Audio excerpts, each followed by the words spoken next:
Buenas noches. Este es el programa 114 de Corrientes antes y ahora. Programa histórico, cultural, una mirada al pasado, una visión del presente. Programa de 1 hora de duración. Se transmite por Canal 4 Cabletel Mercedes Corrientes los días martes de 21 a 22 horas. Se reitera miércoles, luego del informativo de este canal, y se lo carga en YouTube. Estas historias son verídicas, las que viví y reviví en mis largas travesías por los campos correntinos, otras que escuché de personas que las protagonizaron, donde se reflejan fielmente, sin aditamentos políticos, religiosos o sociales, a los hombres y mujeres productos de la tierra correntina, las empresas grandes y pequeñas que empujaron la rueda del progreso. Son ellos, no otros, los protagonistas de Corrientes, antes y ahora. En este programa tienen cabida todos los temas que nos ayuden a descifrar nuestro patrimonio intangible. Agradecimiento a Griselda Montiel, a Omar Tunino Lugo, Romina Lugo y José María Calderón. También a los auspiciantes que hacen posible que podamos emitir este programa. Y también extensivo este agradecimiento a las personas que nos hacen llegar material y nos dan algunos datos. Entre ellas, por ejemplo, la señora China Sánchez, que nos acercó un valioso material que en algún momento vamos también a difundir. El ISFD. Estuve ahí, en algún momento lo reflejé en esta pantalla, en este programa, y fui muy bien recibido. Mucha atención por parte de los jóvenes sobre las historias que le conté, muy interesado. Allí estoy con ellos, vinieron a sacarse una foto y los profesores que me invitaron me dieron un obsequio muy práctico, ese obsequio, y bueno, estuve allí y muy bien. Entonces ahí está la libreta para anotar, este cuaderno muy lindo, muy práctico, muy útil, que me obsequiaron allí cuando estuve en el ICD. Orígenes de nombres de calles y plazas. La calle Belgrano, desde el año 1920, lleva ese nombre. Anteriormente era Democracia, entonces 1920 Belgrano, y antes, desde ahí en adelante, y anteriormente se denominaba Democracia. La calle Chacabuco, anteriormente se llamó Constitución, ahora Chacabuco, antes Constitución. La calle Manuel Florencio Mantilla, anteriormente se llamaba Tucumán. Mantilla ahora, Tucumán antes. Juan Pujol, en 1952 se llamó Eva Perón en 1952. Y en 1955 vuelve a ser Juan Pujol, cuando cayó el gobierno de Perón, ¿no? Entonces Juan Pujol reemplazó a Riachuelo, pues para luego ambas volver a ser sus propios lugares. De nuevo, Juan Pujol reemplazó a Riachuelo para luego ambas volver a sus propios lugares. Se fueron cambiando el nombre de las calles de Mercedes. En el año 1972, España reemplaza a Riachuelo y esta pasa a Villa Rivadavia.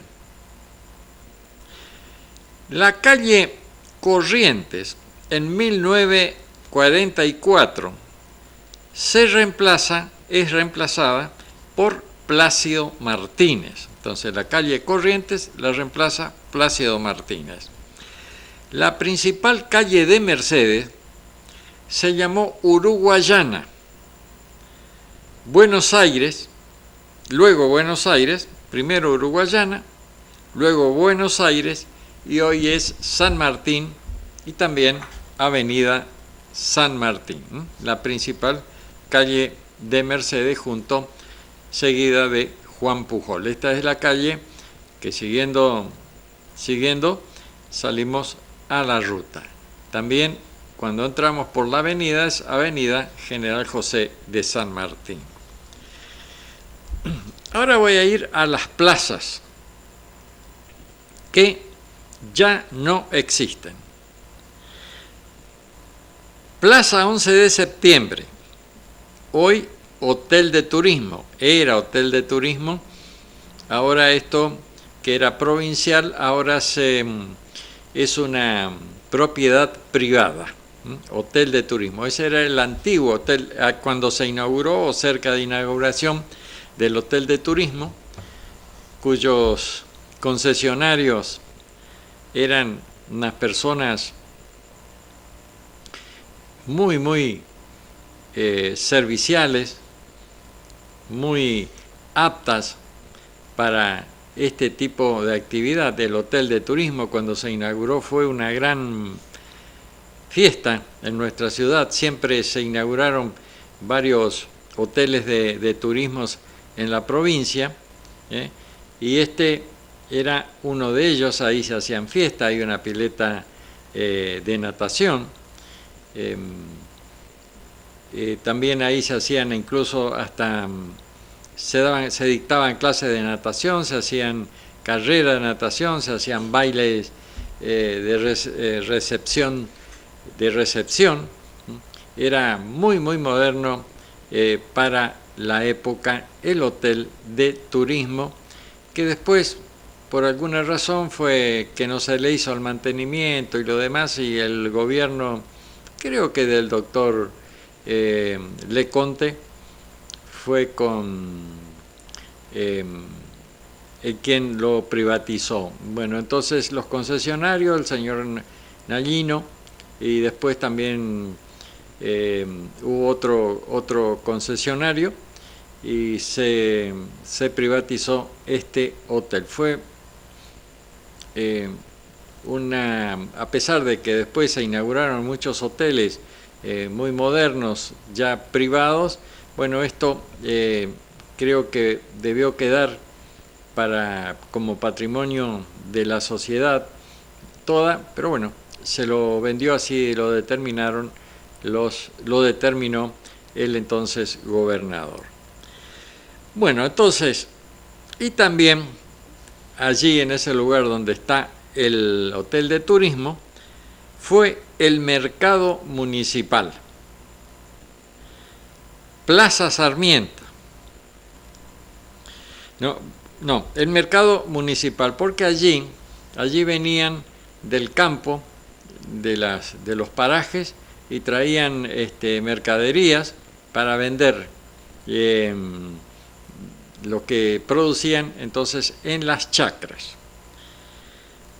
Y por eso dice que fue un mercado municipal, pero creo que no había nada construido, si había construido era muy poco, y sí un terreno. Me contaba alguien, una tía, que vivía ahí frente a ese terreno, donde venían, reitero, desde los parajes, que una madrugada, ella no sabe si hubo una pelea, si era una pelea o si se estaban solamente ensayando, practicando, dos cazadores que daban unos saltos altísimos, una tremenda agilidad, y se chocaban los cuchillos en la altura y sacaban chispas. No hubo lastimados, no hubo heridos, seguramente que estaban haciendo, por decirlo de alguna manera, una práctica, y en el campo se dice se están barajando, es decir, están practicando. La Plaza Sarmiento, primeramente fue cancha de fútbol del Club San Lorenzo y luego el Centro Materno Infantil. Allá es donde está el Centro Materno Infantil. Esto fue una gran pérdida para la comunidad de Mercedes. Luego vamos a conversar, a ampliar más este tema. La Plaza José Daniel Bianchi, hoy es barrio 44 viviendas. Yo creo, sí, 44 viviendas. Ahí había una cancha de fútbol, me parece. Yo incluso jugué ahí en esa cancha de fútbol con Paso de los Andes. Después se construyó esas casas. El barrio 44 viviendas. José María Gómez, hoy escuela normal, anteriormente dividida en diagonal de Juan Pujol y J. Ferreira y San Martín. Donde está ahora la escuela normal, entonces, era la Plaza José María Gómez. El Mercedes Land Tennis Club ocupaba sobre las calles San Martín y José María Gómez. La otra parte era una plaza y sobre Juan Pujol había una casa en la que estaba instalada una lechería donde se ordeñaban las vacas en el momento. Bueno, esas son las fotos del Mercedes Land Tennis Club, que tenía una gran actividad deportiva en ese entonces. Se jugaba paleta, pelota paleta, tenis, básquet y alguna otra disciplina deportiva. Iba muchísima gente, mucha gente al Mercedes Land Tennis Club. Luego esto se pasó al ejido municipal porque tenía un problema de impuestos y problemas con un personal, y bueno, y tuvieron entonces que pasarla. En el tenis también se hacían los bailes de recepción, grandes bailes de recepción, y luego tuvieron que pasarla al dominio municipal para tratar de sanear sus finanzas. Entonces, en Mercedes Land Tennis Club ocupaba sobre las calles San Martín, José María Gómez. La otra parte era una plaza y sobre Juan Pujol había instalado una lechería que ordeñaban las vacas en el momento.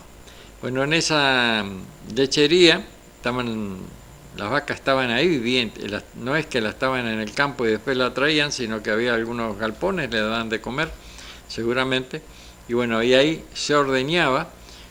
Yo no sé si tenía reparto o si había que ir a buscar la leche recién ordeñada allí en esa lechería. Cómo ha ido cambiando nuestro pueblo, nuestra ciudad, cómo las cosas que estamos contando ahora parecen traídas desde la imaginación de alguien, pero había sí una lechería. La Intendencia Municipal disponía de media manzana sobre Belgrano y Doctor Rivas y Rivadavia, llamada La Plazoleta, donde se desarrollaban los campeonatos escolares de fútbol. Estas fotos son del Mercedes Land Tennis Club. Miren la cantidad de personas que iban al Mercedes Land Tennis Club. Este terreno se lo vendió luego al Mercedes Land Tennis Club y allí se construyó. Ven que hay un una especie de galpón con techo de paja. Después se hizo de zinc la cancha de paleta. Uno de los tornados volteó una de las paredes. El señor Fagnani fue quien con sus camiones trajo ladrillo creo que de Bellavista o de algún lugar, ladrillo muy bueno para volver a construir o restaurar la cancha, la pared que se había caído. Había entonces en Mercedes una gran actividad deportiva, bueno, ahora está el pádel, también el fútbol, pero hay otras actividades deportivas que se han ido perdiendo con el tiempo. Ahora voy a ir al trabajo que realizó el ingeniero Pérego, que es Historias Urbanas, el pueblo de Mercedes, su evolución urbana. Él lo presentó allí en la literaria Belgrano. Yo ya leí una parte, todos los programas voy a ir avanzando en la lectura. Y dice: el desarrollo urbano. El estudio del crecimiento y la evolución de la población urbana tienen un gran valor para interpretar el desarrollo del mismo. Ahí están las fotos en la literaria Belgrano. Ya que el crecimiento urbano es un fenómeno natural que surge como consecuencia del crecimiento poblacional, mientras que la evolución urbana supone que a medida que aumenta el crecimiento, aparecen los medios para satisfacer las necesidades para las diversas áreas sociales: educación, salud, vivienda, cultura y recreación. Recién en 1932, durante el gobierno del brigadier Pedro Ferré, cuando se comienza la construcción del templo. Para ello, el gobernador ordena, los primeros días de diciembre de dicho año, de Curuzú-Cuatiá, al comandante de armas de Curuzú-Cuatiá, Raimundo Romero, el envío de soldados para que trabajen en la obra, como se lee en las instrucciones dadas al mismo. Debo decirle que usted quiere echar de ver lo que se necesita de manera que no abunde ni escasee, sino que haya siempre la precisa para la prosecución de la obra, en inteligencia que solamente los empleados de hecho en dicho trabajo deben ser exceptuados del servicio y no los que bajo este pretexto pudieran eludir el celo de vuestro y del mayordomo José María Gómez para libertarse de uno y otro servicio. La primera descripción de la edificación proviene de las instrucciones dadas por el gobernador a José María Gómez, nombrado mayordomo de las obras, como se desprende de la nota, con fecha de diciembre de 1932, sobre las características y dimensiones del edificio a construir, con una longitud de 32 varas por 8 varas de alto, una frontis de pared de mampostería, con campanario, 2 mojinetes de 6,50 de alto, con techo de 2 aguas. En una nota le remiten el dibujo, el cual no fue hallado el dibujo que le habían remitido para el templo. A partir de noviembre de 1832 se acelera la construcción del mismo, nombrándose al maestro carpintero Agustín Sánchez para la confección de las aberturas del templo, quien se pone a las órdenes de José María Gómez. También envía al maestro albañil Lorenzo Gras para la edificación de la mampostería. Este albañil trabaja con el hermano del gobernador, el coronel Manuel Antonio Ferrer, en el astillero y fábrica de ladrillo que poseía en Corrientes. Simultáneamente, los vecinos construyen sus viviendas en los lotes asignados, pero esta forma de distribuir los solares fue cuestionada por un grupo de vecinos, argumentando que favorecían a determinadas personas Ante dicha situación, el ayudante de plaza, Pedro Romero, a principios de 1834 solicita instrucción al gobernador como sigue: no me es de menos necesidad hacer presente a vuestra excelencia que se advierte algún descontento en barrios honrados que, prestando frecuentemente su auxilio en la obra y trabajo de la iglesia, se van quedando sin los mejores sitios y esquinas, para ver que los menos que han trabajado ni contribuido a levantar sus casas en la plaza, y a mí me precisa, excelentísimo señor, suplicarle tenga a bien ordenarme lo de hacer en este caso, que así tendremos a quien pedir los sitios por los trámites. Bueno, entonces, mientras la gente trabajaba, los otros, los que no iban al trabajo, fabricaban sus casas, obviamente ocupando los mejores sitios, los más cercanos a la plaza y obviamente al templo. Estos problemas se solucionan cuando el gobernador envía al agrimensor Santiago Achinelli, quien traía precisas instrucciones del gobernador Rafael Atienza, a quien le indica que los sitios sean bajo deslindantes ficcios y no dé lugar a dudas que entorpezcan en lo sucesivo el adelantamiento de la población, debiendo servirle de regla la posición de la iglesia, dando a esta extensión de 136 varas y 6 varas en cuadro, formando un plano topográfico, inclinando su tarea al 18 de febrero de 1834. Bueno, entonces se mandó al agrimensor Santiago Achinelli para que vaya marcando los lotes donde se pueden ir construyendo las casas. Bueno, como dije, este es un trabajo muy interesante del ingeniero Pérego, y vamos a ir programa a programa leyendo, difundiendo lo que él escribió, reflejó en este trabajo, El pueblo de Mercedes, su evolución urbana. Como lo dije también la semana pasada, el ingeniero Pérego es investigador nato. Todos los datos quedan absolutamente ciertos y que él pudo verificarlo. Por eso lo refleja en sus escritos. Carta de mi padre en el cielo, de Argentino Luna, fragmento de carta a mi padre en el cielo. Y esto lo publicó Lupi Migueles, que es un poeta y también maestro ahí en la localidad de Solari, Mariano Ilosa. Y dice: ¿usted qué, arando la tierra, fue capitán de la espiga?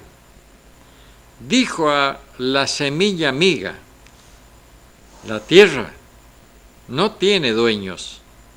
Y abrió surco y gastó sueños, volteando cardos y ortigas.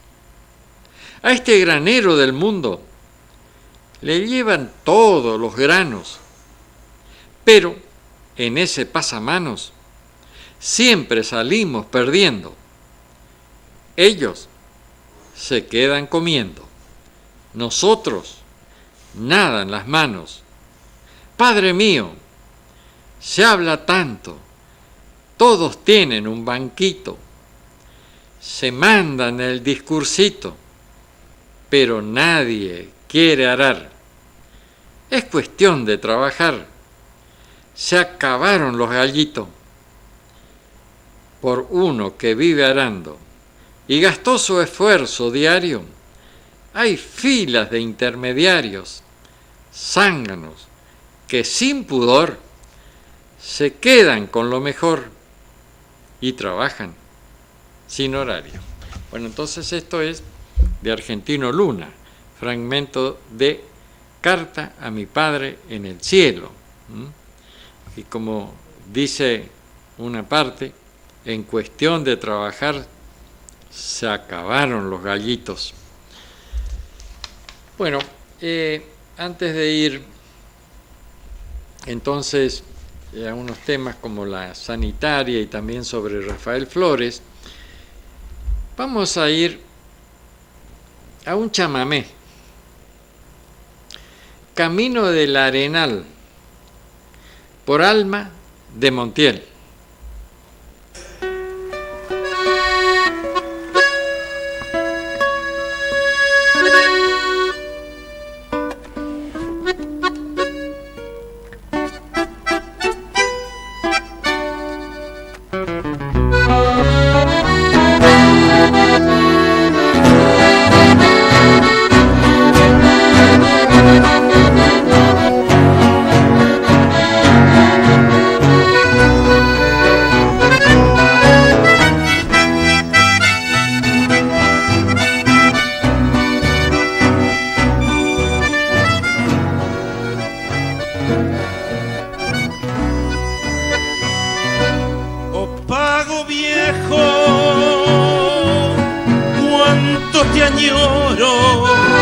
Sendero largo, camino de la arena, estero ancho de aguas mansas, se pierde a lo lejos, bordeando el naranjal. Cuántas veces me esperaba sentada, bien empolvada, en la tranquera de tu rancho o a la sombra del saucedal. Desde lejos ya escuchaba la coja de mi montado, con apero chapeado, escarciando al llegar.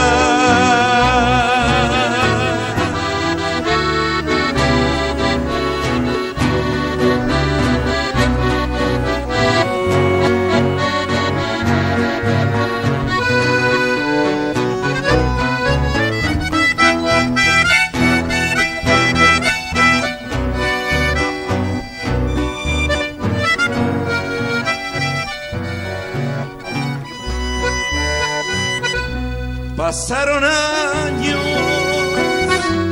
y no te olvido, vives en mi mente lo mismo o más que ayer. Si hasta las auroras me traen recuerdos de aquella tarde que yo te juré volver. Cuántas veces me esperas bien empolvada en la tranquera de tu rancho o a la sombra del saucedal. Desde lejos ya escuchaba la coscoja de mi montado, con apero chapeado, escarciando al llegar.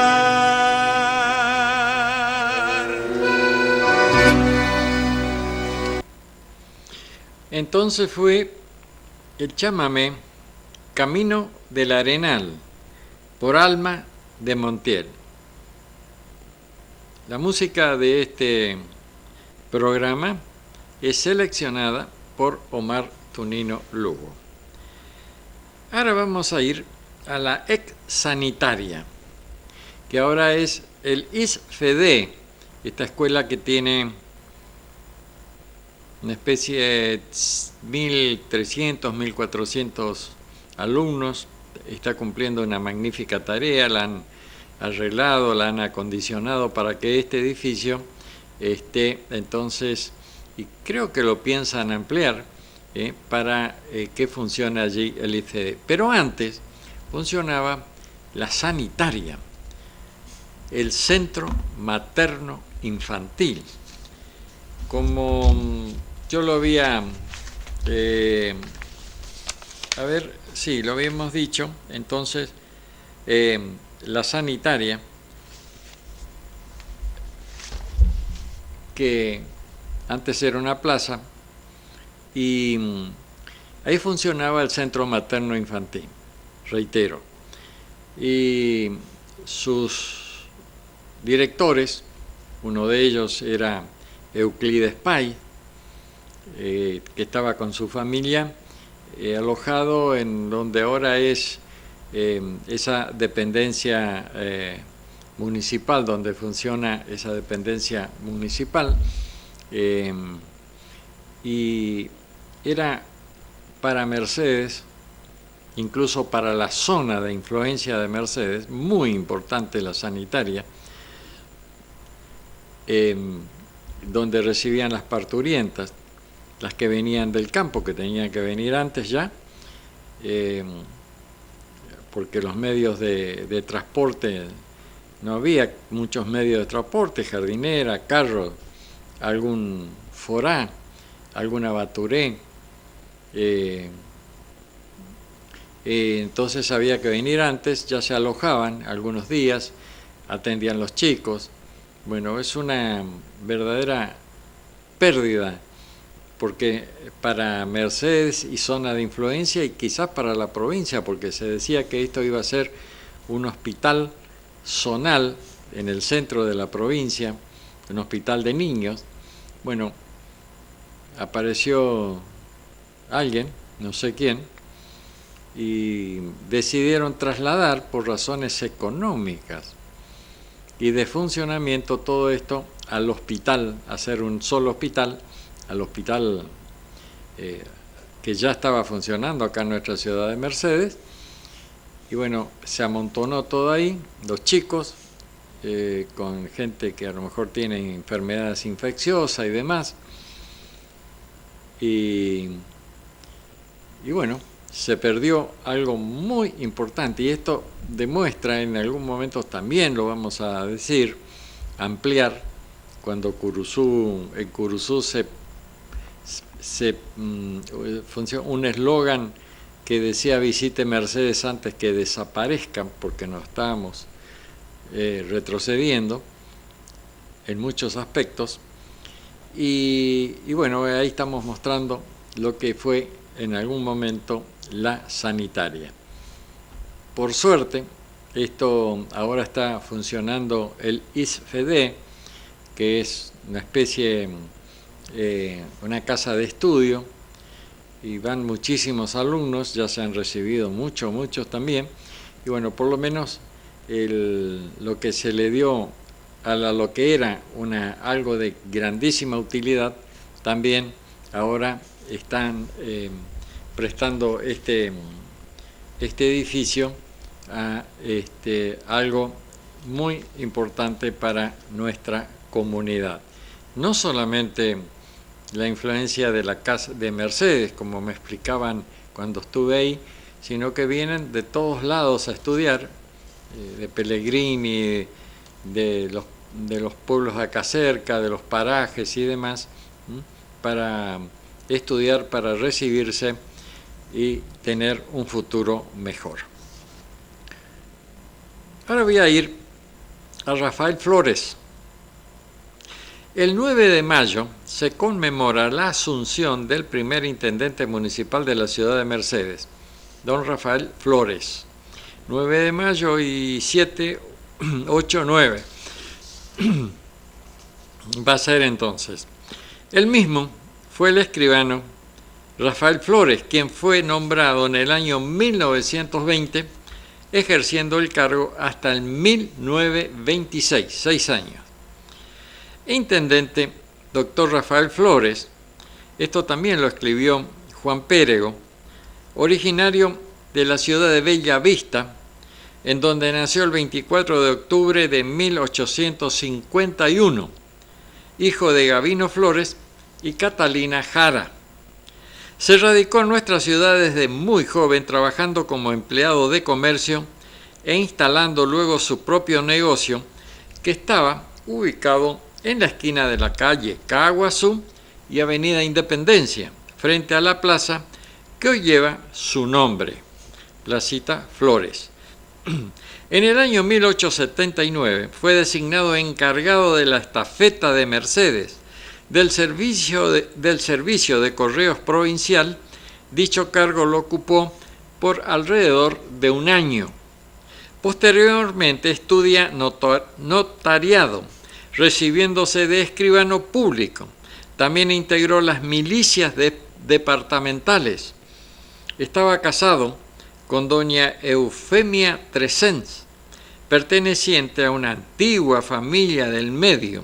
Su domicilio estaba ubicado por la calle San Martín, junto al Teatro Cervantes.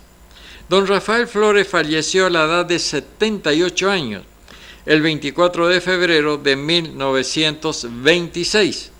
En agosto de dicho año, en reunión del Consejo Municipal, se decide cambiar el nombre de la plaza, Domingo Faustino Sarmiento, por la de Intendente Rafael Flores, como homenaje a su trayectoria. Reitero, Placita Flores, que está ubicada al lado del ISFEDE, antes de del Centro Materno Infantil. Participó activamente en la sociedad local, como asimismo de la política dentro del Partido Liberal, en donde ejerció diversos cargos en el comité departamental. Su filiación política y sus cualidades personales hicieron que el gobierno provincial, en el año 1920, al crearse la Intendencia Autónoma, lo designa intendente municipal. El primero en ocupar dicho cargo. Fue puesto en posesión del mismo el 9 de mayo de 1920, es decir, 9 de mayo, este viernes, por el entonces ministro secretario de cartera del gobierno, don Manuel Cabral, dando cumplimiento al decreto provincial número 321, 5 de mayo de 1920, cargo que ejerció hasta el 12 de agosto de 1926. Entonces, 6 años intendente de Mercedes. Ahora vamos a ir a un eslogan que se acuñó en Curuzú, Cuatiá. Visite Mercedes antes que desaparezca. Y esto fue por una cantidad de cosas que fueron ocurriendo en nuestra ciudad. Como dije, se trata de un eslogan acuñado al parecer en la vecina Curuzú, Cuatiá, cuya rivalidad con esta localidad del centro de la provincia viene de años en que la vida era más fácil y fecunda en ambos puntos. No se cernían bajo el toldo de estrellas las amenazas que fueron apareciendo, y quizás en el eslogan haya mucho de tristeza, porque la verdad, los peligros son compartidos y no es solo del viejo Payubre el único punto sobre el cual los vientos vienen aciagos. Si partimos de la diferencia en que habitantes en 1910 había entre Curuzú y Mercedes y la capital de la provincia, había solamente una diferencia entre 2 y 3.000 habitantes, reitero, entre Curuzú y Mercedes y también la capital de la provincia, es decir, Corrientes, había 2 o 3.000 habitantes. La diferencia. Los dos pueblos sureños tendrían hoy una cifra oscilante entre los 80 a 90.000 habitantes, si se iba creciendo siguiendo este aumento poblacional. Y Curuzú y Mercedes han de tener 45, 47.000 habitantes. No sé si Curuzú llega a los 50. Sigue por debajo de los guarismos del medio siglo. Ambos, como estaciones de la línea ferroviaria, y pese a sus vínculos con la llamada área del cereal, ha sido han sido desde antaño fuentes proveedoras de brazos del Gran Buenos Aires. Bueno, lo que decimos siempre, en esta zona fueron muchos correntinos a trabajar en vía y obra, trabajo pesado, también para personal de servicios. Las jóvenes se iban a Buenos Aires porque acá se fueron quedando sin fuentes de trabajo y veían que esta zona no iban a conseguir el porvenir que ellos querían tener. Iban a Buenos Aires y ganaban un sueldo muy superior al que acá le pagaban. Por eso se iban a trabajar allá. Claro que no eran, que eran todos trabajos pesados y de menor retribución, pero de todas maneras la retribución que allá conseguían era mucho más de lo que podían darle acá. Integran así la constelación de centros urbanos que desde todas las latitudes del territorio nacional han ido vaciándose en beneficio de esa cabeza gigante que en buena medida absorbió la actividad del país y ayudó a distorsionar su estructura. Bueno, luego en el próximo programa también vamos a ir avanzando con esto, de cómo Buenos Aires, como la gran capital, fue absorbiendo al interior, tanto en personal como en recursos económicos. Y esto se dio también dentro de la provincia, de las provincias, pero me estoy refiriendo solamente a Corrientes, que nos vemos como Corrientes, la capital de la provincia, tiene, no sé, la cantidad de habitantes, 200 y pico de mil habitantes, una gran ciudad, pero esto se construyó en desmedro de las localidades del interior. En algún momento propuse que para ver si se podía un poco equilibrar las poblaciones, algunos de los poderes podrían estar en localidades del interior. Por ejemplo, el Poder Judicial en Goya,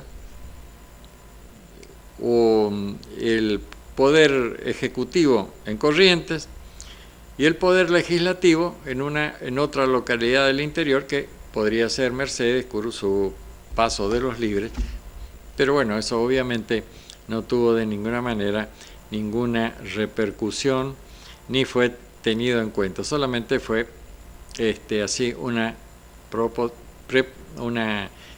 algo que yo lo publiqué en mi diario y lo puse a consideración. Obviamente que no fue para nada considerado, porque todos quieren ir a Corrientes, a la capital, a la gran capital, y allí se instalan muchos de los que se van por motivos políticos.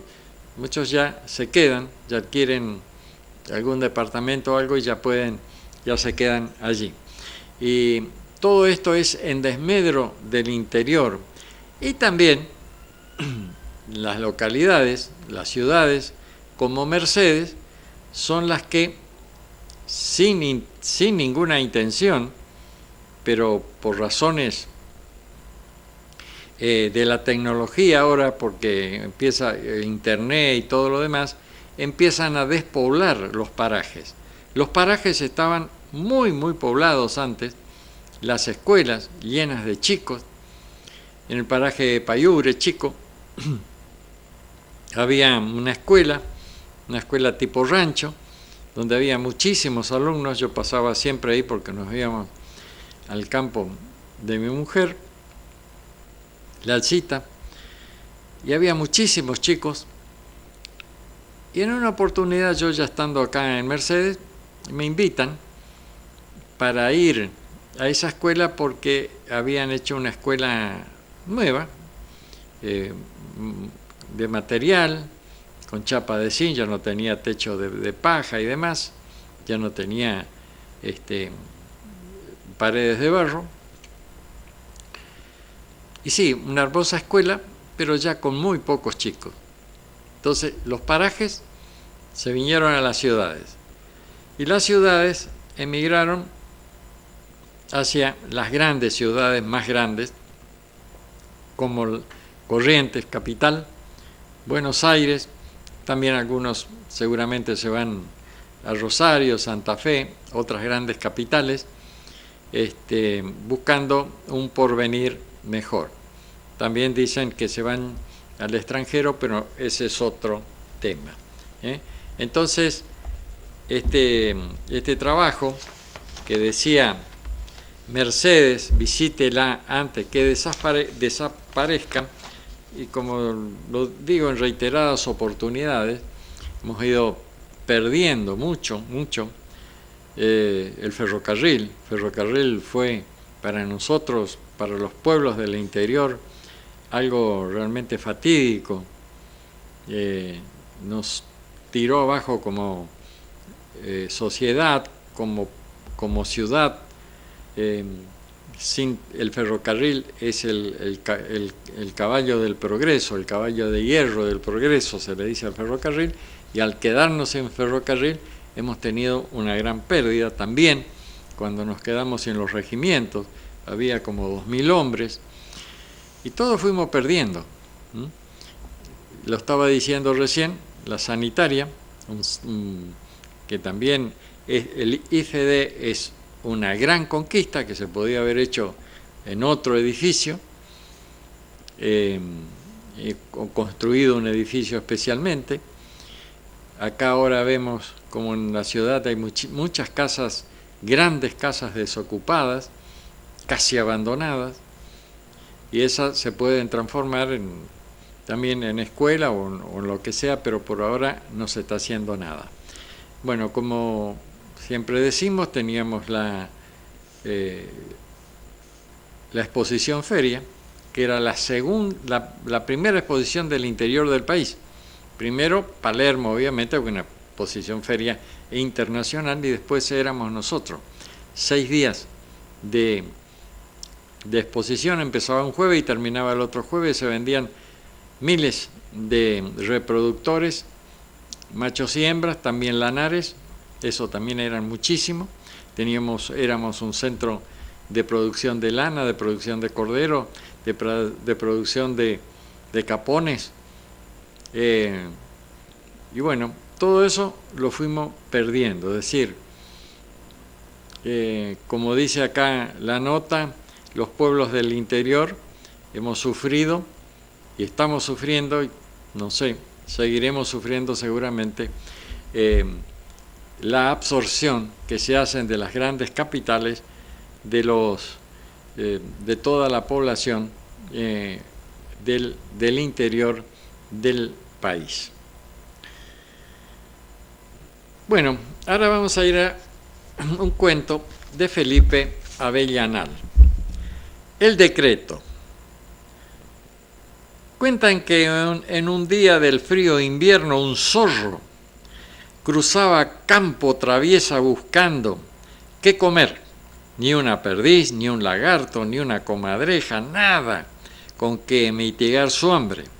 De pronto, sobre la rama de un árbol seco, distinguió un lorito que, aprovechando un rayo de sol, se despiojaba satisfecho. Esto reavivó el hambre y la esperanza del zorro.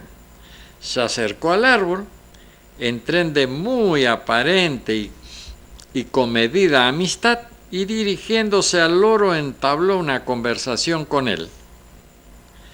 ¿Cómo te va, lorito?, preguntó. Bien, ¿y vos?, le contestó el loro. Bajá, bajá, vamos a charlar un rato, invitó el zorro. No, pues, chamigo, vos me estás por embromar de más grande, replicó desconfiado el loro. Vos estás atrasado, insistió el zorro. Ahora el gobernador sacó un decreto ordenando que todos los animales tenemos que ser amigos. La comadreja de la gallina, el tigre de las ovejas, igual yo con todos los animales. Se acabó lo de antes, ahora todos amigos. Mostrame el decreto, incrédulo, exclamó el loro. Bajá, bajá, te lo voy a mostrar, insistía el zorro. En eso llegó a pasar por allí un robusto perro de caza que al ver al zorro lo atropelló, sacándolo, disparando campo afuera. Fue una sola cosa. El zorro disparaba todo lo que podía para evitar ser alcanzado. Entonces el lorito, desde lo alto de la rama, alborotando, le gritaba: ¡mostrarle el decreto! ¡Mostrarle el decreto! Hace más de 100 años que el loro está en la rama. El perro sigue corriendo al zorro y todos estamos esperando ver la virtud de ese decreto. Bueno, entonces esto es de Felipe Avellaneda. Bueno, ahora vamos a ir ya, para finalizar este programa, el chamamé Barrio Calderón, por Raulito Miño, con el musical de los Miños. Teníamos también algo sobre el barrio perdido, el barrio Calderón, pero bueno, me quedé sin tiempo para esto. Pero el chamamé Barrio Calderón por Raulito Miño con su musical Los Miños.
Barrio Calderón por Raulito Miño con el musical de Los Miños. Esto ha sido todo para este programa. Si el destino así lo permite, el próximo martes estaremos en este horario, en este canal, con un programa de similares características, recordando que mañana, miércoles, luego del informativo de este canal, este programa va a ser reiterado y también lo vamos a cargar en YouTube. Tengan ustedes muy buenas noches y muchas gracias.